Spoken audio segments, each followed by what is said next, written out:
আর যে ঘর আমরা তওয়াফ করার জন্য যাই, বিশেষ করে হাজী সাহেবরা যেয়ে থাকেন যারা হজ এবং উমরা করার জন্য যান, এই ঘরটা আল্লাহ রাব্বুল আলামিন কার দ্বারা নির্মাণ করে নিলেন? তিনি হলেন ইব্রাহিম আলাইহিস সালাম। আল্লাহ রাব্বুল আলামিন ইব্রাহিম আলাইহিস সালামের হাত দ্বারাই তাকে হুকুম করেছিলেন তুমি ঘর নির্মাণ করো। আল্লাহ এভাবে বলছেন, ইন্না আউওয়ালা বাইত, নিশ্চয় প্রথম ঘর, বুজিআ লিন-নাস, মানুষের জন্য স্থাপন করা হয়েছে। ইন্না আউওয়ালা বাইত, এই বাইত শব্দের অর্থ আপনার এবং আমার বাইত, মানে বাইতিন নয়, এটা বাড়ি নয়, এটা হচ্ছে ওই ঘর যে ঘরকে বলা হয় বাইতুল্লাহ, আল্লাহর ঘর। নিশ্চয় আল্লাহর ঘর স্থাপন করা হয়েছে মানুষের জন্য।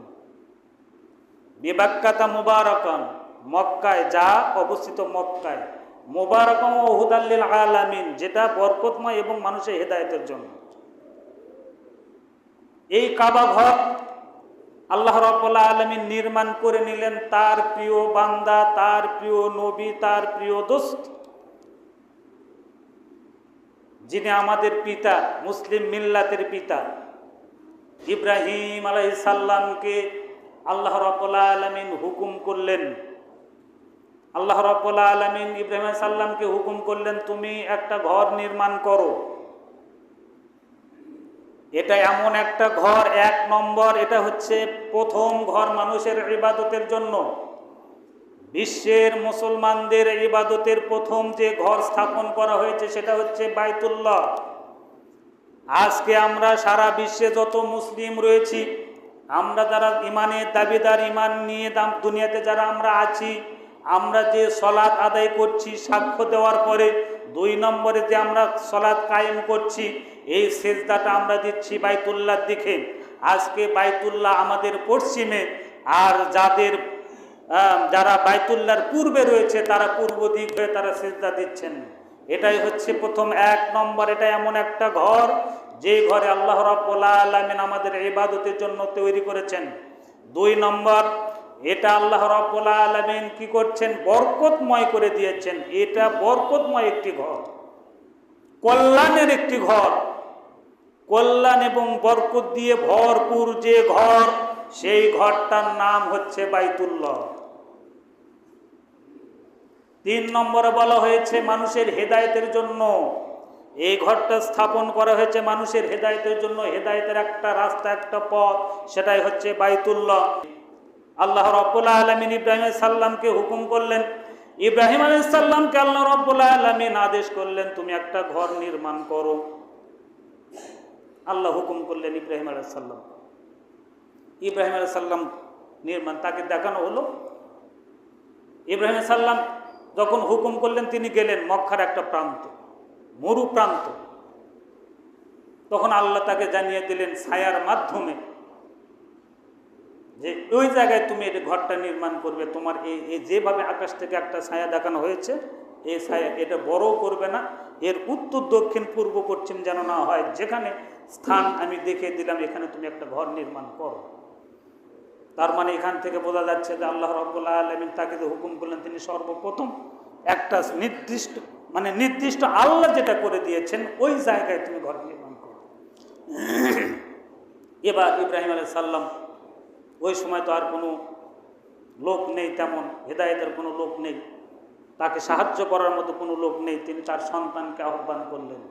তার সন্তানকে বলছেন, বাবা ইসমাইল, আল্লাহ রাব্বুল আলামিন আমাকে হুকুম করেছেন। ইসমাইলও জানে যে আল্লাহ আমার বাবাকে ইতিপূর্বে বহুবার হুকুম করেছেন।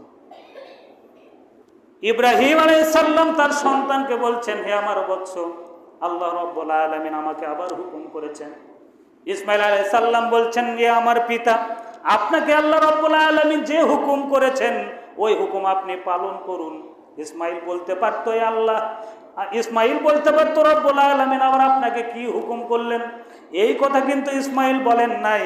কারণ ইসমাইলকে যখন কুরবানি করার জন্য হুকুম করেছিলেন, ইসমাইলকে তখন বলা হয়েছিল তোমাকে আমি স্বপ্নে দেখেছি, তোমাকে আমি কুরবানি করছি, তোমার মত কি?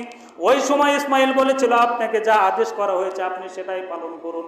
ঘর নির্মাণ করার সময় আল্লাহ রাব্বুল আলামিন যখন ইব্রাহিম আলাইহিস সালামকে হুকুম করলেন, ইব্রাহিম আলাইহিস সালাম তার সন্তানকে বলছেন, হে আমার সন্তান, আল্লাহ রাব্বুল আলামিন আমাকে আবার একটা অর্ডার করেছেন।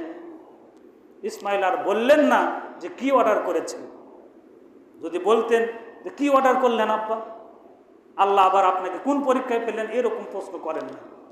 সঙ্গে সঙ্গে তিনি বলেছিলেন আল্লাহ আপনাকে যা আদেশ করেছেন আপনি পালন করুন। এবার পিতা বলছেন আমাকে সাহায্য করতে হবে, তুমি কিন্তু আমাকে সাহায্য করবে। ইসমাইল বলছেন অবশ্যই আমি আপনাকে সাহায্য করব। তখন বলছেন চলো আমার সঙ্গে। মরুপ্রান্তে একটা জায়গায় গেলেন, সেখানে তিনি এই কাবা ঘর নির্মাণ করলেন নিজ হাতে। ইসমাইল আলাইহিস সালাম পাথর দূর থেকে নিয়ে আসলেন, ইব্রাহিম আলাইহিস সালাম পাথরের উপর পাথর রাখলেন। এভাবে আল্লাহ রাব্বুল আলামিন জানিয়ে দিলেন ওয়াইদিয়ারফাউ, স্মরণ করো যখন ইয়ারফাউ মানে উপরে উঠানো হয়, ইয়ারফাউ শব্দের অর্থ উপরে উঠানো হয়।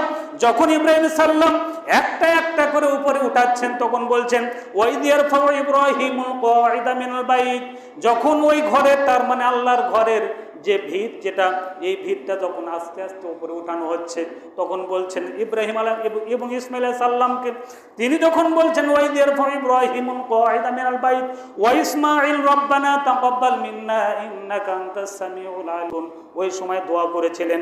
যখন আর ওই উপরে যখন আর জায়গা হচ্ছিল না, যখন আর স্থান হচ্ছিল না, ওই যে একটা পাথর যখন নিয়ে এসে দিলেন, ওই পাথরের উপর ইব্রাহিম আলাইহিস সালাম দাঁড়ালেন।